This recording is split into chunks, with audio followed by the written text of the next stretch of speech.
Hi guys, Rick Bradbury here and welcome to video number 24 part 2 for the Canon EOS 500D T1i and KissX3 tutorial videos covering the video mode. Okay, and we're going to have a look over the next few videos, or the next few parts of this. Is going to be another 3, including this one, at 720p 30 frames per second, 1080p 20 frames per second, and then I'm going to set up a short video interview of my good friend and fellow co-host at newtophoto.com, Mark Bodie, using this 500D as a video camera, and I'll talk you through how I'm setting that up as well. Now, in this second part, should I say, I just want to cover some of the limitations of a 500D and as a video camera. Now, you all may well know that there are other cameras out there in the Canon range that shoot video. There's the 550D, the 600D, 60D, the 7D, and the 5D Mark II, and yes, the 1D Mark IV. Now, the difference between the 500D and those cameras is they have external audio inputs, so you can plug an external microphone in, and they also allow you to have full control over the exposure of your video, so you can run full manual control. The 500D is an automatic video camera. Now, when I say automatic, that's not autofocus, because none of them have an autofocus in video mode in terms of a continuous autofocus. You can, however, use autofocus to lock focus before you start shooting. Now, the additional frame rates, resolutions and options and manual control in the other video, or in the other SLRs, do make them better at doing video. They must be doing something right, because they've been used in TV shows like House, and they've been used on movie sets as well, such as Iron Man 2, 24 and others as well, because they're small, compact, and they shoot great quality video. Now, with the 500D, we are limited. It kind of does everything for you.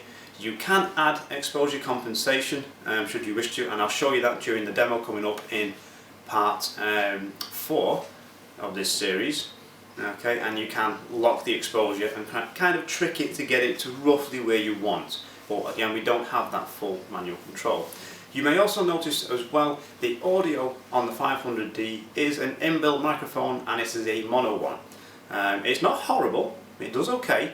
But the auto gain control that's built into it can sometimes wreak havoc with the audio, especially if you're outside in a noisy environment where you've got background noises that suddenly come in or fade away, and it can kind of make the audio jump around.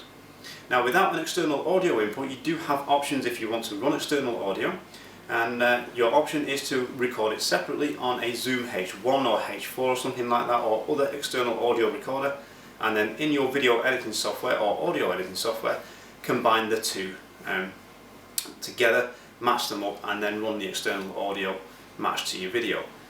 Some cases it's difficult to do to get it to sync right. It's easier the more money you generally spend on the editing applications, I've found. Now, for manual control in video mode, we do have some options with the 500D. Okay, out of the box it's very, very automatic. It will get you some great clips of family outings, holidays, birthdays. Absolutely fine. Okay, you will be running manual focus if you're in an environment where your subjects are moving around or you're moving around, so that takes some getting used to. But for more control in the video mode over the frame rates and the resolutions, you have a couple of options. You can install Magic Lantern, which is a third-party firmware.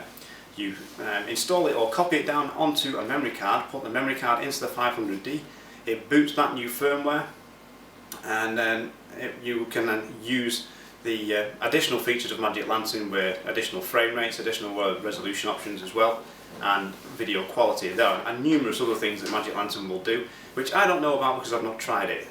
Reason being is this is my only stills camera, and no offense guys who develop Magic Lantern, I'm not taking the gamble on my only stills camera.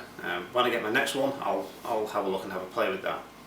You can also use old manual lenses, be those old manual Canon lenses, Nikon lenses, or others, but you will have to use an adapter ring to get the lenses to fit, and they will be fully manual, both manual focus and also manual aperture, which will give you control over exposure. So there are a few things that you can do. That said, I would say if you're into video seriously, maybe semi-seriously, if you've got a YouTube channel of your own, then the 500D is probably not for you. Great at stills, awesome little stills camera, it's done me proud, but as a video camera I would look above that at the 550D, 600D or beyond, just to give you some more control. Now currently this video is put the piece of paper down, it's been shot with the kit lens as well. I just want to point that out because that's the lens we all start with. It's quite flexible from wide to a medium telephoto as well. It's a variable aperture lens, so you have to watch it. As you zoom in, it stops down the aperture. Okay, and it's been lit by a silver umbrella. This may be different than the usual lighting gear or lighting scenarios you may find yourself in shooting video, but this is just so you can see a little better. 720p 30 frames a second as well is going to be the best resolution and frame rate for shooting anything that's moving, because of the faster frame rate. If I move my hands here, yes, they will blur a little bit, but not too bad. Or if I walk out of frame, okay, excuse the camera bouncing up and down, and walk past the frame and then a little bit faster, you will find that 720p does this better or handles it better than 1080p does at 20 frames a second, because that frame rate is so much slower. Now I can't show you these two side by side because 30 frames a second and 20 frames a second just don't add up. There's 10 frames difference there, so you can't really combine those two because one or the other has to suffer when you render and export the video. But in the next part we will show you the 1080p at 20 frames a second and talk a little bit about that one. So don't forget, if you've got any comments, questions about this part of the video, please either email me via YouTube, email me direct, or stick them in the comments.